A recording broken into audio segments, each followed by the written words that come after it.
everyone. Good morning. Sorry for a little bit of a hiccup. We're starting a few minutes late just because we had an issue with the live streaming. But we're very happy to have you all join us here this morning. Today's session is going to be on teaching social studies in the era of COVID-19.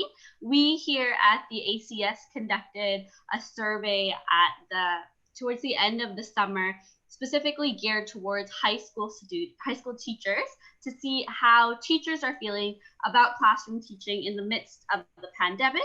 We wanted to find out how teachers were discussing issues about COVID-19 with the students.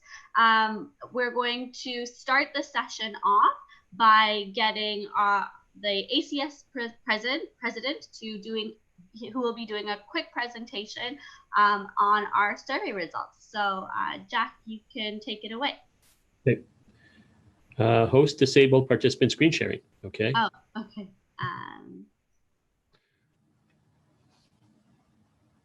There you go. All right. Okay, good. Okay. Let's see. And that's it. Perfect. So thanks, everybody. I gather that we're probably relatively few in numbers since people were likely shopping around when we had a little glitch there for other sessions. But, you know, the nice thing about this is it'll give us an opportunity for a more intimate discussion about where the survey can go or where we can take it going forward. Because the survey that we were able to pull together was the first of something we'd like to do over the course of the next 8 months on a couple of occasions, right? Just to track the sort of feelings that teachers have relative to dealing with issues that arise from the contagion. And in particular, one of the issues that I wanted to focus on in this survey was to look at the in-class challenges in discussing the issues that can arise for social studies students from what's happening around us right now, right? Which is having, as we all know, a profound impact on all of our lives and on how we envision the future in so many ways. And, you know, I'm quite confident that there'll be, as I'm sure all of you would agree, a new normal when we come out of this with a whole range of changes. And I suspect for, you know, Rob and Carla at the university, there'll be lots and lots of graduate students looking at, you know, COVID and a whole range of other things. We'll have lots of PhD theses around this issue and all of its repercussions for the foreseeable future. We'll probably take a few years because you got to start the thesis and there's that whole process, but, you know, we'll have lots and lots of stuff to think about. So now, you know, we were more ambitious in terms of the sample. We really hope to get a larger sample. And, you know, to be fair, we're competing with a lot of other surveys out there that teachers are being asked to do by teachers unions, by government, by, you know, a whole range of organizations and agencies. So our objective for the survey in terms of the numbers we hope to reach wasn't attained. But we felt the results on the basis of 250 surveys, which we did get completed, which were largely done in Ontario and Alberta. And thanks, Carla, for your help in that regard. Were sufficiently interesting so that we did share it with the national media, with Canadian Press, which then sort of saw this thing, you know, get picked up by the Globe and Mail and by various other national media, because it was one of the first opportunities to really hear from teachers at this juncture in terms of how they're feeling about the contagion and how it affects them in the classroom, more so than one of the issues we were hoping to get at, which was the issue of how the exchange with students is working in terms of students raising issues around COVID. Now, I'll give a little more elaboration on that shortly in terms of what my thinking was and how I hope to deal with this in a future iteration of the survey. So what we discovered was, and again, just as a sort of very quick digression, the Associated for Canadian Studies, as I gather some of you know, has done some major pivoting. And so we've become, since the contagion broke out, the Association for COVID Studies, right? Still ACS, but we're sort of 14/7, not 24, thankfully. There is some sleep time, doing research around COVID-19 and working with a survey firm that's called Leger Marketing. Some of you are familiar with them, I'm sure. And we've done 32 weeks of tracking with, in addition to core questions that we've been asking every week for the 30 weeks, we've been asking almost every possible question you could come up with that is a sort of related to one of the impacts of COVID-19 on the social economic side. We've done race relations, we've done issues around Indigenous peoples, we've done a whole range of things. We have a mountain of survey data. It would take 20 PhD students to mine this stuff for years in terms of the amount of data we've been able to gather. So, and then we've done some of our own panels in addition to Leger. This is what we envisioned as one of our own panels. And right now we're on the process of trying to do a university students panel is our next sort of objective, so that we can poll nationally university students to see how they're feeling and how online learning is affecting, them and how they're coping with stuff. And so Ashley's, as we're speaking, I know you see Ashley that probably, or you saw at the beginning, looks very calm, but as we're speaking, she's preparing, this next university student survey and is multitasking, even though it doesn't look like it, right? So, what we see here is that in terms of the extent to which teachers fear getting COVID-19, that we see when you do the cumulative variance somewhat afraid, that's about 80% for females, about 72% for males. So overall, 77, 78%. That, by the way, of the 30 weeks of survey work we're doing, the national average of fear about COVID, exact same question, is 61%. So that's 17 points higher or thereabouts than the national average, right? In terms of fear of getting COVID, right? And to be fair, right now, teachers, we talk a lot about frontline workers. We usually think of frontline workers as people who are offering healthcare services. Some people think of the frontline worker as the person who is in the retail establishment, more so at the early part of the contagion than now. But teachers have emerged as a large group that are frontline workers, even though they're not described as such, right? So next one, by age cohorts. Again, and this, the sample size was sufficient in terms of the breakdowns for the numbers in each age cohort, right? Probably about 50 or 60 in each age cohort. Again, I'd like to have a larger sample ideally, but as a preliminary, as preliminary findings, it gives you some early insight into how people feel. Again, as I said, even though I like it thicker, 86.4%, the highest amongst that young cohort of teachers, 25 to 34, are the ones that are more fearful. Next, I want to be mindful of time. I probably run out of time already, and I've just kind of got started. No, good, Ashley. So where they get their sources of information. Now, again, this is a question that we probably would want to drill into a bit further, right? Because we're sort of dealing with source information in large blocks of where that information is secured. And there's a lot of cross-cutting information, when you distinguish between social media, news media, and government, like, people are probably getting a lot of information on their phone or whatever, and that, can be described as social media or online paper. So, but basically, when we ask people to offer their response to that question, most of them are getting their information from various news media sources. It's something I'd like to drill into further, and even our big surveys with Leger, it's something I've actually wanted them to name the principal source where they get their news from, and we haven't done that despite the 32 weeks and asking everything you want to know about COVID, but we're afraid to ask type of thing that we've been involved in for the past 5 months, but we haven't asked that question explicitly yet. We have asked about where you get your information, but not explicitly name the source. Like if you name Fox News, I'm worried, but that's, I won't go editorial right now. So, so that I understand the measures need to be taken to support the well-being of students during the pandemic. And that's an important issue because, as we know, there's a lot of ambiguity in messaging out there right now. And if you're on the front lines, we do want to understand, what the guidance is as regards the pandemic, which we are increasingly understanding to be a complex issue from jurisdiction to jurisdiction, but for the most part, teachers say they do understand the measures need to be taken. Having said that, that strongly disagree, which is in the 25% range, 1 in 4, who are saying, I'm not sure that measures need to take to support the well-being of students during the pandemic. That's not insignificant. And again, ideally, you'd want to, heighten the sample and drill further into what those 25% saying that they don't understand all the measures are not understanding, right, in a follow-up question. Next.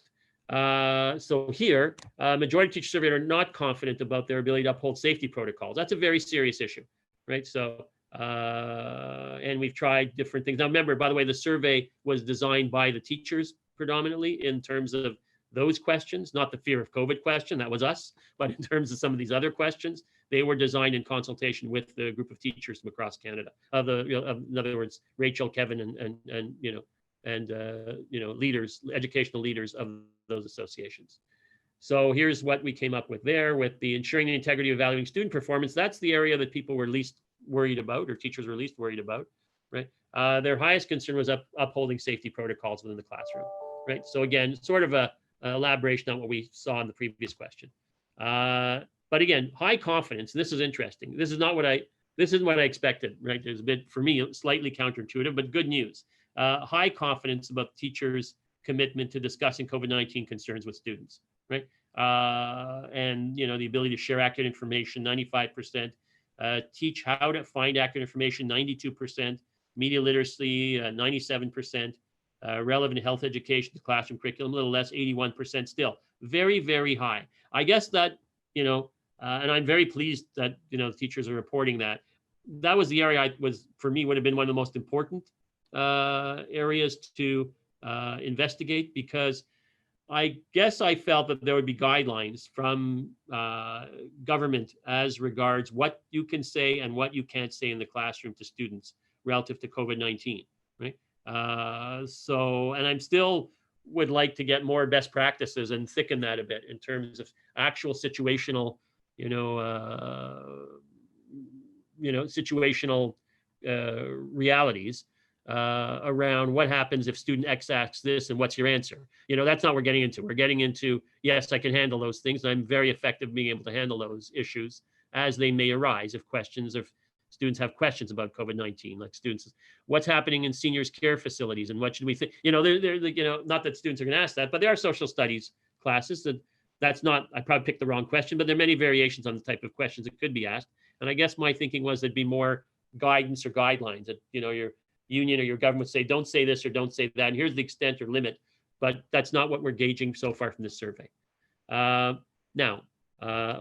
So here's we asked an open question, right? And there's a lot more answers. There are hundreds of answers to this. Everyone answered this question and they gave multiple answers. So we selected just some of them. And this is very interesting because it gives you lots of potential opportunity to elaborate in a first, future questionnaire based on the open-ended responses, right? The teachers are giving about, how they're feeling and what they're having to do And so here's what they're saying in terms of how COVID-19 has impacted their teaching practice. They have to prepare to go online at any point is a concern that several teachers expressed. They worry about quarantines and substitutes, release pressure over assessments, a lot of uncertainty, hard to plan ahead, working on many things at the same time, not always able to support students and parents when teaching online. Things have changed quickly and some people are reevaluating how they're teaching.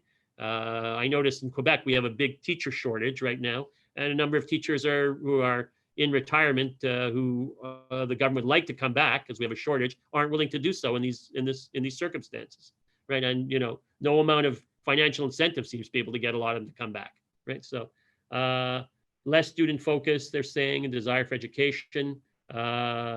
So one teacher said has made me not want to go back to school for the first time in 28 years.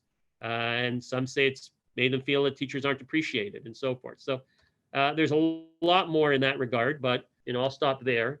And again, lots of food for proverbial or potential rather thought going forward in the event of a future iteration of the survey, which I'd like to do, and possibly explore ways of widening the sample. I know Carla also is preparing some large-scale survey work as well, and I'm hoping that we can find ways that there's some convergence, without sort of and support of each other. We're again very interested, or more interested in the COVID-19 effects. I don't know if that's what much, Carla, that is your sort of area of interest, but we also want to look at how that lines up against our larger surveys and a university students panel, and see how each sort of group, the students, at each level, to the extent we can survey them, the population at large, various other sectors, compare with each other around a common set of questions in terms of the challenges they're encountering, which, we hope will help some of those PhD students, Carla, in future, Rob, to, do those theses when they can use our data, which we'll make readily available to them with the deep data, files and so forth. So thanks. I didn't speak any French, because I don't know if there's translation, and if there is, then, it'll be, they'll screw up the translators apparently. So, but, let me again reiterate what I said at the opening. I love the French language. I say that with all sincerity, and every opportunity I can have to speak it, I will do. Okay, merci beaucoup, Jack, on that French note. I forgot to mention to those attending the session that if you have any questions with regards to that you would like to ask the panelists, please do so on the virtual attendee hub. There is a Q&A section for you to submit your questions, and we'll be having a brief Q&A session at the end of the workshop today. But so after Jack's presentation, if anybody would like access to this, please feel free to write me. The presentations are available online in both English and French, and I'll be more than happy to share that link with you. And so now, after the presentation, we are going to hear some comments from our experts who are joining us on today's panel. I'd like to start by introducing Carla Peck, who will kick off the commenting portion of this session. Carla Peck is a professor in of social studies education at the University of Alberta and is the director of Thinking Historically for Canada's Future Partnership. Carla regularly works with teachers at the provincial, national, and international level and serves as a consultant on numerous boards and advisory groups for history and civic organizations. Thank you so much for joining us, Carla, and take it away. Thanks for having me. Good morning, everyone. It's an early morning here in Alberta, but I'm happy to be joining this panel and all the people attending to talk about this important survey. I think, Jack, you're absolutely right. I think you were impacted in large part by the other sort of competing surveys, but also the fact that it was the beginning of the school year and teachers were really inundated with getting themselves ready. But, the fact that you got 250, I thought was promising. And I suspect, as you said, that this will be an enduring issue and you'll be able to get more respondents in future surveys. In many ways, Jack, you mentioned you were surprised by some of the results. I wasn't as surprised maybe by some of them as you might have been, because of what I've been hearing from teachers, and which is of course only anecdotal evidence, but I felt like your data confirmed what I was hearing anecdotally from teachers. I think a lot of the concerns, at least certainly in the Alberta context, which is the one that I know the best, is that the Ministry of Education didn't provide adequate funding to actually support a safe return to school that follows public health guidelines around not having large gatherings, making sure people are staying 6 feet apart, all those sorts of things. And so there's been a lot of concern that there was some funding, put forward for trying, buying hand sanitizer and those sorts of things. But, teachers have really been calling for the ability to reduce their class sizes so that they can spread students out. The need for more educational assistance and teachers in the classrooms and more space, in order to be able to do that. I think the fear is not out of place, because I think it's reasonable when you're a teacher and you are going to be working with 100 or 200 students in a day, depending on your context. We've heard a lot about staying in your COVID bubble or your COVID cohort. Well, suddenly as a teacher with 200 students or more, your cohort has just exploded, exponentially. And so teachers are worried about their own safety. They're having to make decisions about not visiting elderly family members for fear that they may, you know, unknowingly, that's the other scary part about this illness, is that many people, from what I understand from the news reporting, I'm certainly not an epidemiologist, but the consistent reporting about, you know, people can be asymptomatic and spread the virus to others. So, you know, needing to make those decisions about not seeing their parents or grandparents and so on, because they're worried about spreading the virus to those that are in the higher risk categories. And of course, teachers are in the profession of teaching because by and large, they love what they do, they care for their students, and they worry about their students' safety and their well-being. And so, you know, I can understand that there's the fear and a worry about their students' own health, and not just their physical health, but also their mental health, about what are the stresses that students are feeling, and that's, you know, affecting their mental health, their worry, the students' own worries about becoming sick, or worries about their family members becoming sick, worries about not being able to see their friends or be able to do all the usual things that they do with their friends, like attend birthday parties and hang out at recess in the playground, or, you know, play different games that have them in close contact with one another. All of those things are suddenly off the table and not possible. So teachers are worried about those sorts of things as well. And which connects to, I think, one of your findings in your survey question around how do teachers support students? How can they best support students, particularly around mental health concerns that are, you are absolutely right. I think this is going to be a rich area of study in the years ahead, because as we've seen with other traumatic events like the devastating fire in Fort McMurray and floods in Calgary from several years ago, researchers have been looking at that and have found lasting impacts of those kinds of things, events on students' mental health and teachers' mental health as well. The other big thing, and this came out in a lot of your qualitative comments, that I don't think we're talking enough about, frankly, is, you know, I know that there's research that suggests, and again, I'm not an epidemiologist, but I'm a consumer of the news. And so is research that suggests that children are not as likely to get sick, or if they get sick from COVID, it's not as likely that they will have a serious illness.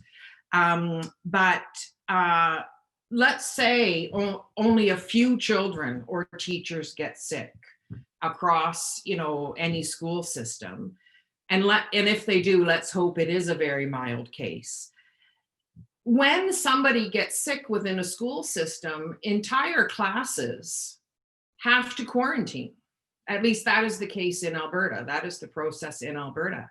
And in some cases, it's hundreds of students in a school and then teachers on top of that.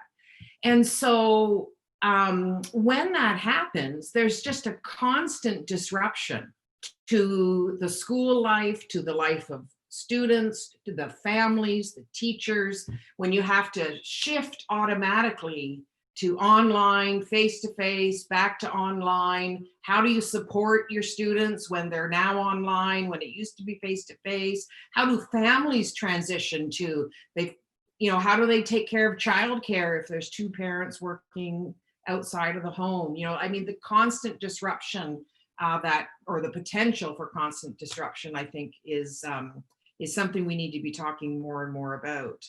And the last comment I would say, and that I would like to know more about in a future survey, if there's a way to ask a question about this, is what are the pedagogical impacts of COVID on teachers' practices in the classroom? If we're not allowed to do collaborative work in the way that we've done before, if we're not supposed to be using manipulatives and getting students to work with artifacts and all these sorts of things that are commonplace in many social studies classrooms. What does that mean for teachers' pedagogical practices, but also the learning that's happening in the classroom when rich and robust teaching practices have to be put aside for legitimate reasons, but what are the impacts of that? I'll stop there. Thank you. Thank you so much, Carla. Next, I'm going to hand it over to Kevin Lopak, who is president of Manitoba Social Science Teachers Association. Kevin's been teaching at Lord Selkirk Regional Comprehensive Secondary School since May of 2001, so he brings a lot of teaching experience. In that time, he's taught grade 9 social studies, grade 10 geographic issues, grade 10 American history, grade 11 Canadian history, grade 12 global issues, citizenship and sustainability, grade 12 a history of Western civilization, and many more topics. And so, Kevin, as a social studies teacher expert, please take it away.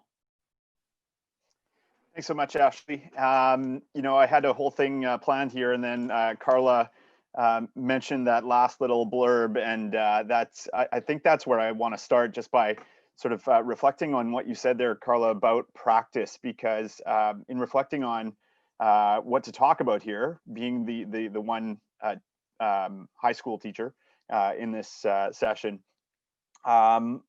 the one thing I've been doing a lot of thinking about, especially in history class, because history, you know, as we know, is so complex and there's so much. And I've been finding that I have more than normal been falling back to like the traditional lecture, because at my school at Lord Selkirk, we are asynchronous in the social studies department. And so I'm only seeing my kids every second day. And so in that 60 minutes, I'm just feeling like I have to throw everything out there, and I don't have time to do all those great things that Carla, that you mentioned. And I know that's not right. That's not who I want to be as a teacher. But you know, whether it's 20 years being a 20-year vet and just falling back to that old way of doing things because it's comfortable in a time when you're really stressed about everything, I think that's part of it. But it's also just the matter of survival, like knowing that I have these kids for half the time that I would normally have them, and I have to get all this information to them. And, you know, everything about my pedagogy says that's wrong, right? Kevin, concentrate on the essential understandings. Kevin, concentrate on the big picture. But it's tough. It's tough when you're trying to survive. So thanks for that question, Carla. I think that's such an important discussion that we need to continue having. And, you know, if anybody's looking for a PhD student to do some work on this, I'm looking at maybe going that way. So give me a shout. Anyways, I wanted to start by, talking about what my experience is. And I'm hoping that we can't see how many people are out there, but if there's other teachers, please jump into the question and answers and reflect on what your situation is, because mine is asynchronous, but that's not to say my whole school is like that. The math and science teachers are feeling even more stress when it comes to teaching, and a lot of them are teaching synchronously. They are live streaming their classes, forcing kids to be online on the days that they're at home and watching their lessons.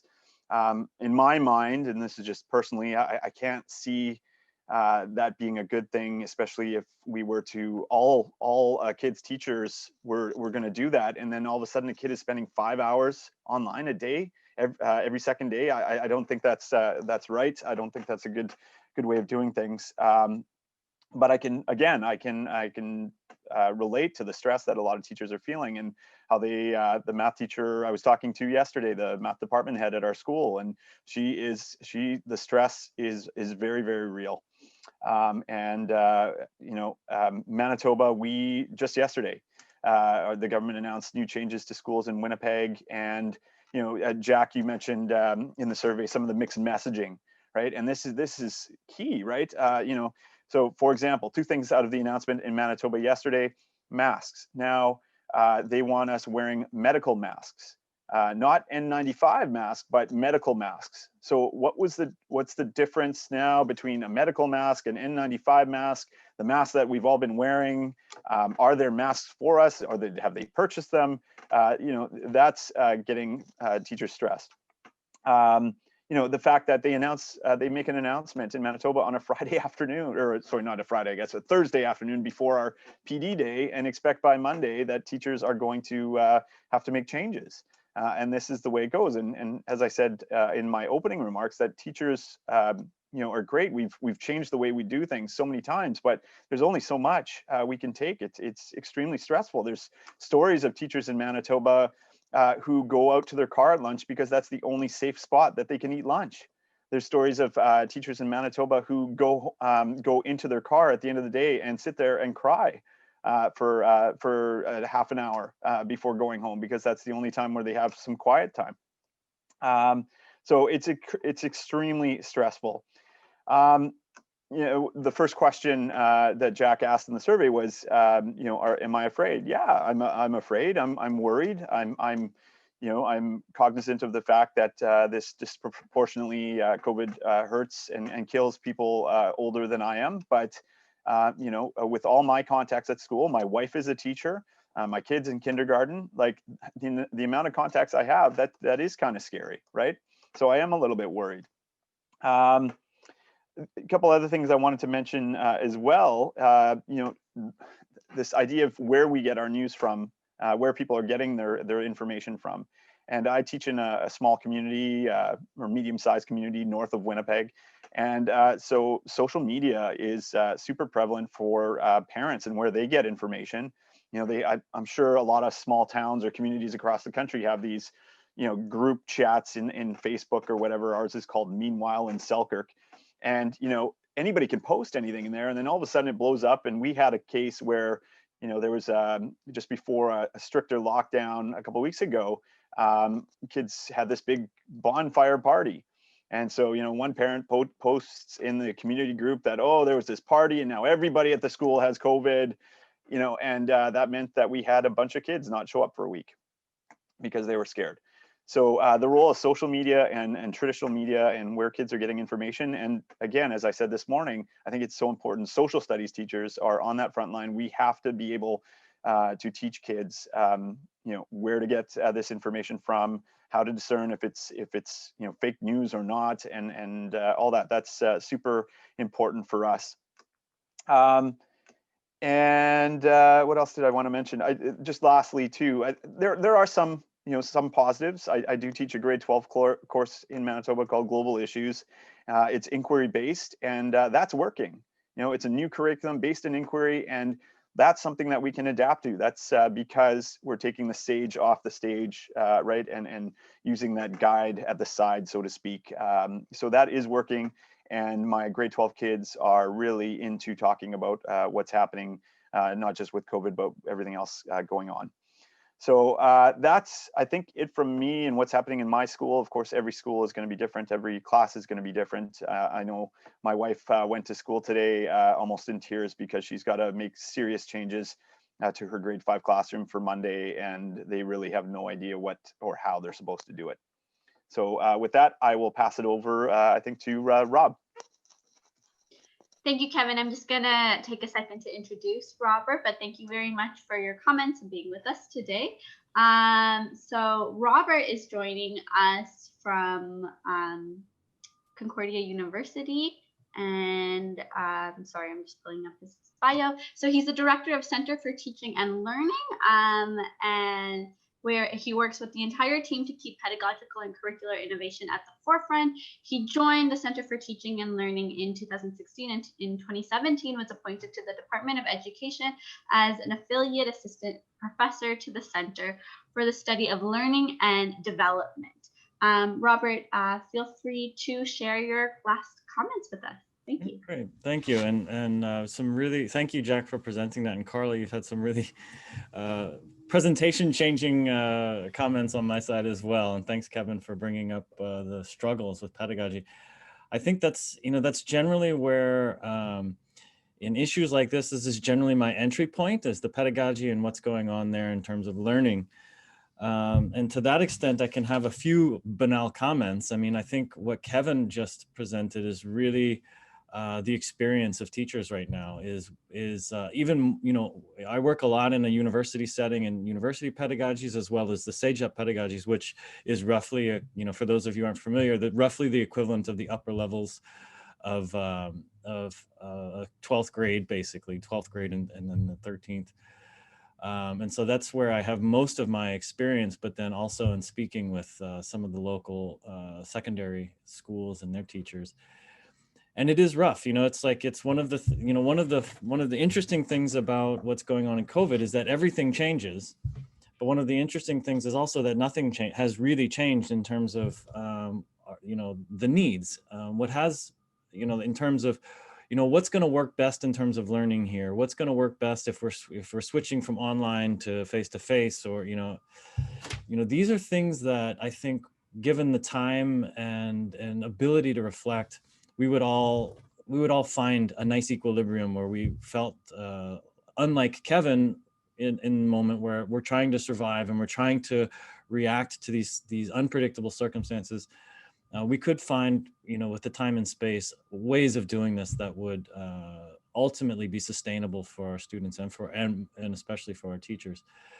And we know, like Kevin has mentioned, we know those grounding principles of, you know, stick to the bit, you know, get those core points out. Let's go deep on those. Let's work actively on thinking skills and things like that. But the reality is, when we're put into these situations, we've got to go with what we feel is what we can actually deliver on, you know, and it's super hard. So that's one of the things I think there is a real challenge to the pedagogy. Like, we have a lot of principles on board. We generally know how to do these things in face-to-face situations. We now have constraints, whether it's you know, access to students face-to-face, students access to each other, access to artifacts, access to these kinds of things. And you know, we're talking about arriving at a new normal eventually, and hopefully in these times we'll be able to start to build that new normal, where we can find these more flexible ways of teaching and for our students to learn that will come closer to our pedagogical principles. Obviously, that's going to be a lot of work, and it's really unstable ground in doing that. But it, you know, I'll link that to, I think, one of the core things that I saw in the survey, which is, and, you know, and I think we would see this, you know, like Carla was saying, this matches a lot with my anecdotal evidence, if you will, speaking to lots of people, is you know, we're all challenged and struggling through this situation, and some more than others, and each in different ways. And I think that's what I saw in the survey, is that, you know, if I'm teaching, I'm going to be struggling in a different way than Kevin's going to be struggling. There'll be some overlap, but I'm gonna find some things pretty intuitive to get through and fairly facile. You know, I've got a solution to this. This is how I'm doing it. And Kevin will have other kinds of things that he's doing that I wouldn't find so easy to do. We see that in the survey. You know, there's like a 30% that's really struggling, and there's like a 70% that feels like they you know, they're comfortable with some of these things, and whatever, and no matter what the category that was particularly asked in the survey. And that's what we're seeing in lots of these things, in lots of questions that we're asking, is we're getting, you know, a good uncomfortable chunk of people who are not comfortable or don't know how to approach a new situation. And we also see a good chunk of people that do, and that have good ideas and that have made this work. And so I think one of the things that may be, you know, a way forward in building this new normal is finding the time, the space, and the platforms in the fora to talk to each other. It's not just for pedagogical, it's not just for practice, but it's also for, you know, like, so you're not in your car at the end of the day crying because that's the only, you know, time you have to kind of process these things. But, you know, it sounds like a lot because we're already overwhelmed. We already have our days 110% full. But maybe that's worth the investment of getting together, you know, clusters of teachers to discuss these things and discuss their problems and their solutions, because the solutions are out there in part and the problems are everywhere. So so maybe that's one way of doing that that might help the practice as well as the well-being, because that's one of the things that we're finding is very, very evident, is like, even from sort of a pedagogist, if you will, like myself, we've always known that learning and well-being, there's a link. Nowhere has that link been more evident than now. We see, you know, like we're talking, like Kevin's talking about, it's not just the teachers in survival mode. Students are trying to figure this one out as well. I find students are the ones that I'm seeing at all the age levels have been an enormously adaptable group of people. It is really amazing to see how well they can move in and out of these unpredictable circumstances. It's far, I think, far better than I would have predicted a year or two ago. So I think that's one of the things is that's probably more of a core kind of solution to several things that I could offer in terms of both pedagogy and well-being, is people coming together and talking to each other through these things. On a sort of a higher level, I don't, you know, I'm not sure if the audience is including, you know, school leaders or whatnot, but it is, there is a level of coordination that I think would help out, that I'm, you know, I think a lot of people are a little disappointed in the, I mean, school administrators are also stretched. They're no special. It's, this is extremely difficult for them as well, although they're facing different challenges, they're facing it in different ways. But it would be nice to be able to see coordination at the school level so that we can balance workload. Like we've seen, but this is one thing that we're seeing a lot, is when things do switch to a more online mode, students get slammed with work because it's just too easy to give out. It's too difficult to gauge how much time they're going to take with particular things. And so they're getting really, really slammed with work. And that contributes to a degradation in their well-being. Assessments being coordinated, that's another major problem, is everybody wants to assess students at the same time. And so this is not just an online thing, but you know, it starts to compound and the pressure starts to build really tightly right now. And so we're seeing a lot of that. There's a lot of student mental health issues over assessment schemes. And so those are kinds of higher level coordinations that would be very nice to see. And teachers can also be leaders in those areas in terms of opening those conversations, and maybe even, you know, groups of teachers talking together can help relieve a lot of that pressure. So, I mean, I'm hoping, Jackie, you know, like I'm a little more optimistic that the PhD theses will address this sooner. Certainly in our department, even the thesis proposals are going back to the students and saying, you got to pivot. Everybody's pivoting. You got to pivot.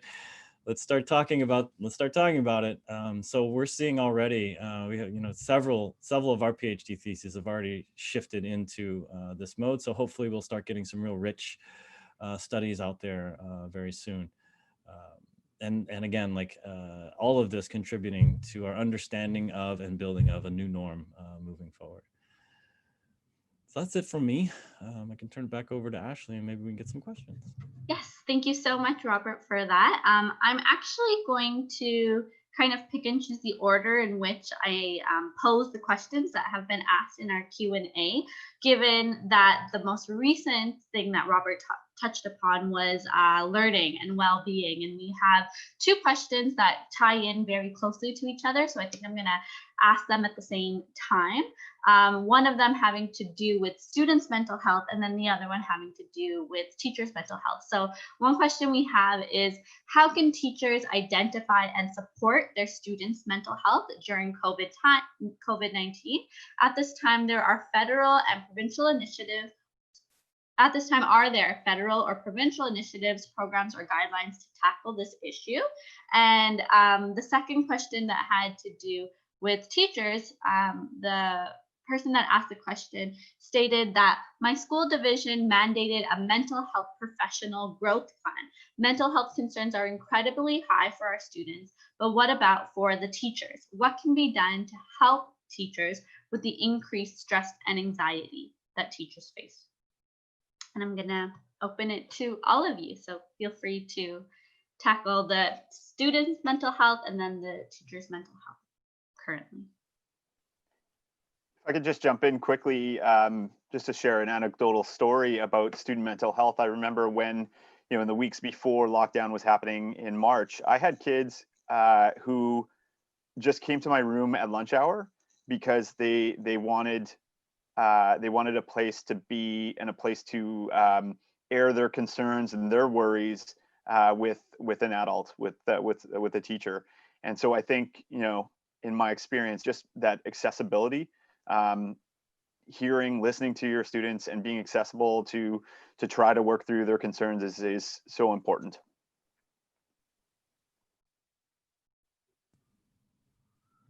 Yeah, and I don't have much to offer on what can be done, because obviously that's a very institutional and provincial kind of answer.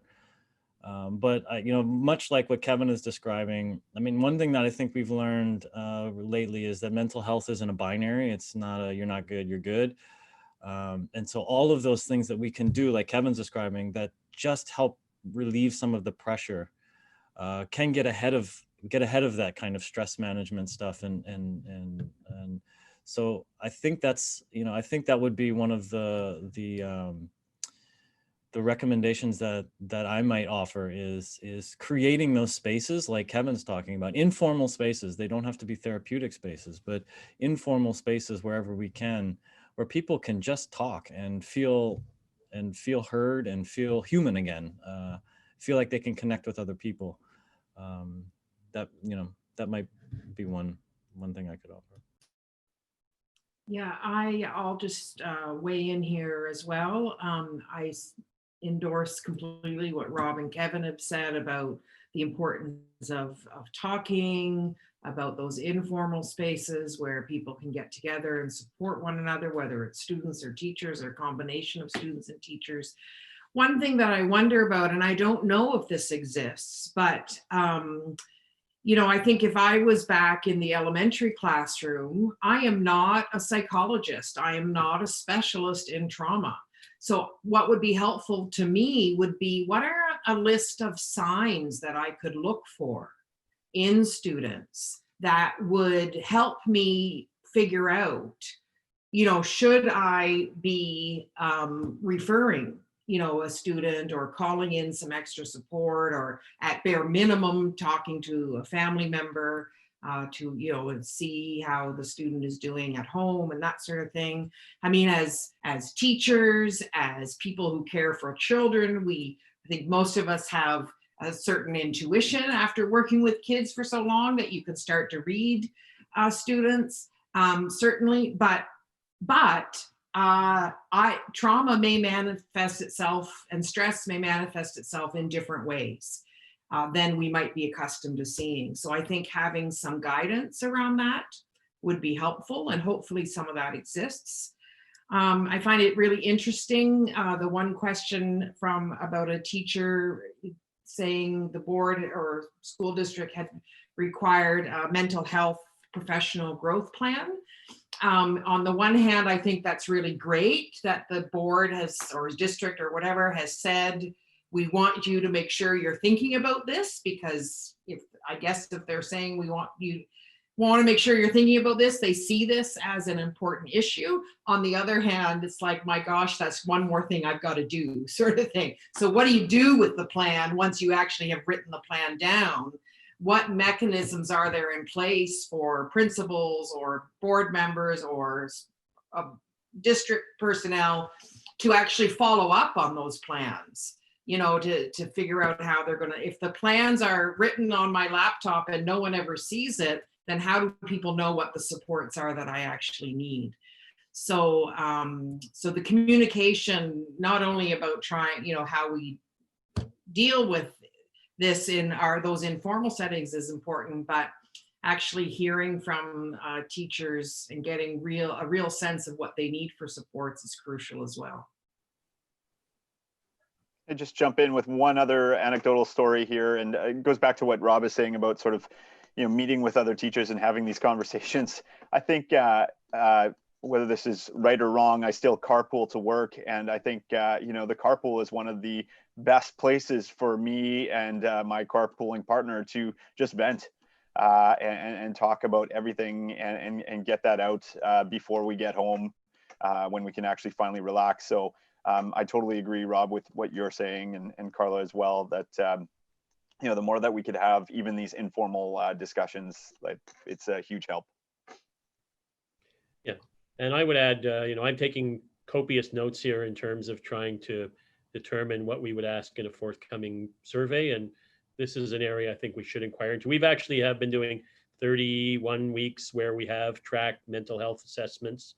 We actually do it according to the way that it's done by Statistics Canada and their Canadian Community Health Survey. I'm not actually happy with their methodology. I'm going to take it up with the stats people, because they basically ask on a 5-point scale if your mental health assessment is excellent, very good, good, bad, or very bad. And then they sort of take the excellent and very good and not the good, and they sort of will record that as how well you're doing. So the good seems to fall into, or is lumped in with the bad and very bad somehow when they do the overall outcome, which I don't think is a good method. That's digressing a bit. You know, it is something I think we should ask teachers in a forthcoming survey. And I, you know, and I think what you say makes a lot of sense, Kevin. You know, when we do the work in this area for the sort of broad population survey, what we're also trying to understand is who you go to when you have when you're dealing with these types of issues. And what we're looking for, what we get in terms of feedback, is people are trying to go to family or friends or have someone to go to. So I think what Rob's saying is a very good suggestion, you know, in terms of organizing things in groups.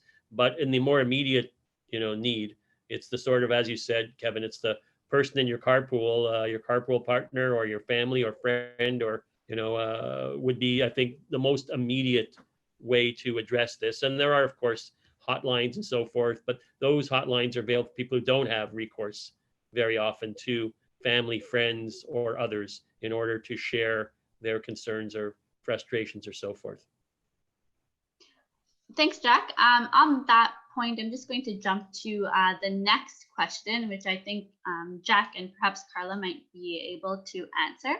So someone asked here that, or stated that, we will be learning much from our efforts. So the question is as to whether or not there will be some follow-up on the challenges and solutions, and if a database of do's and don'ts could be created when and if this pandemic era ever returns.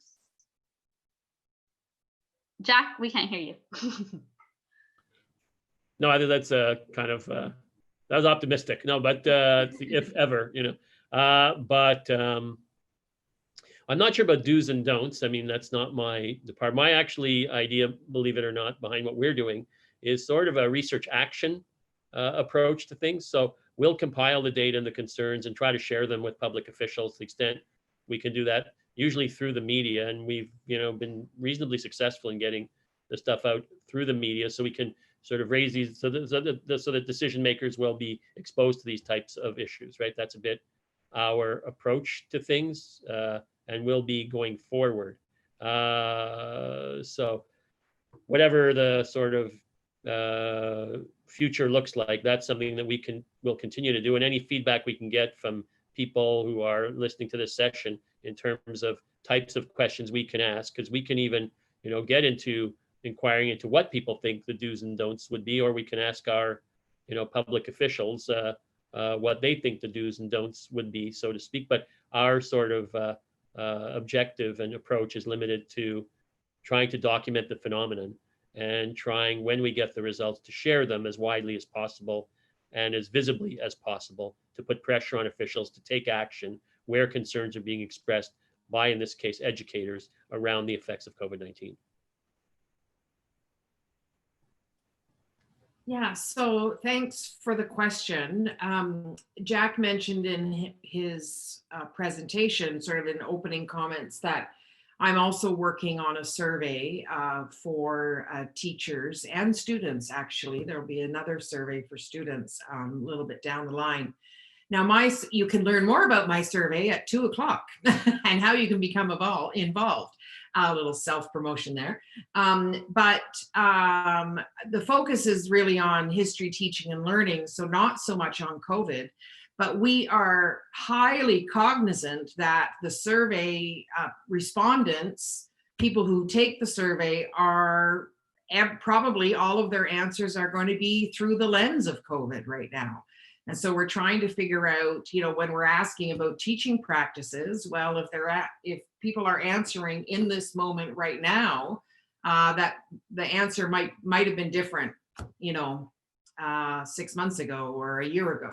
So we're trying to figure out how to handle that on the survey. Our survey results, all the anonymized data and aggregate data, sort of put in pooled form so that, of course, no one could be identified, will be made public and accessible to other researchers and anybody who wants to take a look at it later. Do's and don'ts, again, I'm not a medical professional or a psychologist or anything like that, so it's tricky around that, but I think maybe the one possibility for do's and don'ts might be around some of the pedagogical implications that Rob and Kevin and I've been talking about. That, what are some things that work? What are some things that we need to be aware of, like the extra heavy workload on students when everything transitions to online? How do you manage it? And do's and don'ts lists are going to be different for everybody, because what works for one person may not work for another. So, but those might be some lessons we could learn. Okay, so we're actually, thank you so much for that, Carla. We're actually gonna probably be kicked out very, very soon at 11 a.m. That being said, I'm gonna try to see if I can squeeze one more question in before we get kicked out. So the next question asks, what type of online resources are teachers looking for? How can outside institutions like museums, for example, support teachers and students during this time?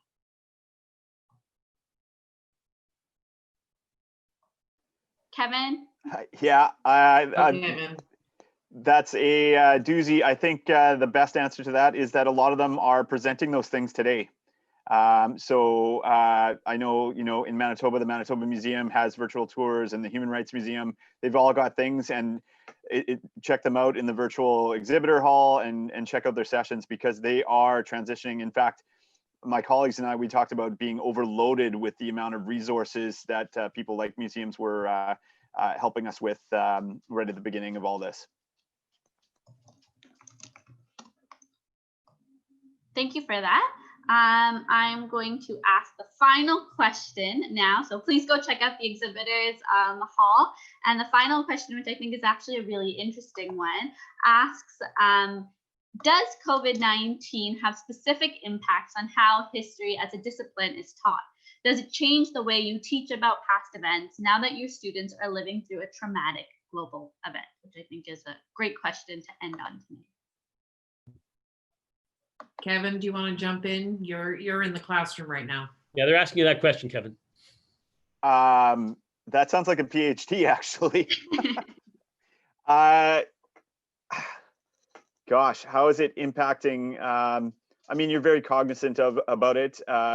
Clearly, in teaching Canadian history, obviously, the pandemic from 100 years ago plays a big part in bringing that out and what we can learn from what happened 100 years ago. But yeah, I mean, I think cognizant also just in teaching general about the mental health of our kids and how we are teaching. Like the pedagogy itself, I think is important. History specifically, I think just in terms of content, and kids are wanting to know more about pandemics and throughout history. So I think that's really inserting itself into history curricula.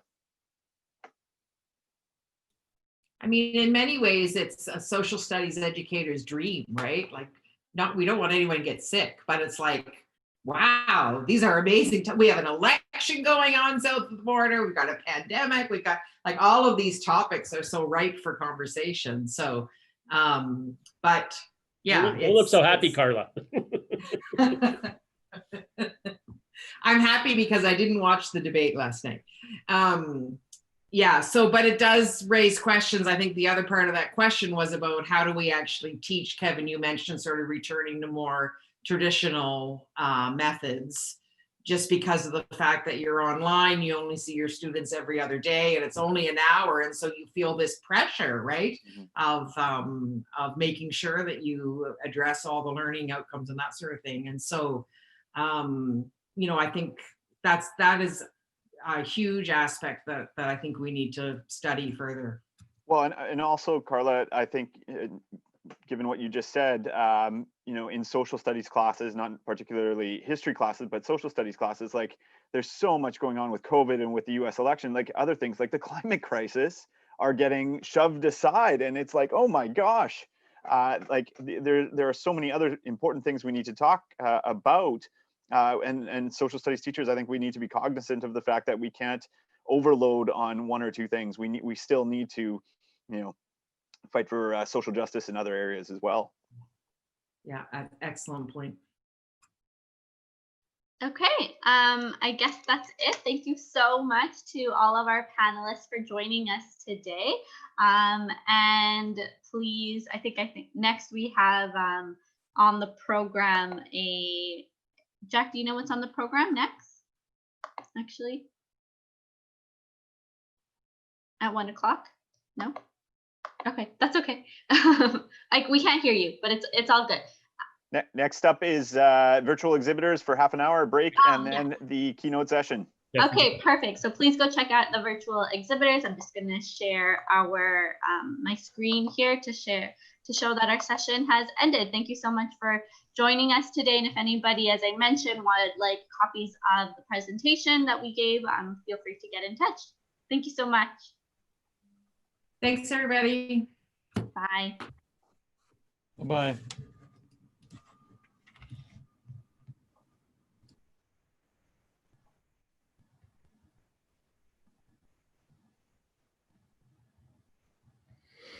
All right.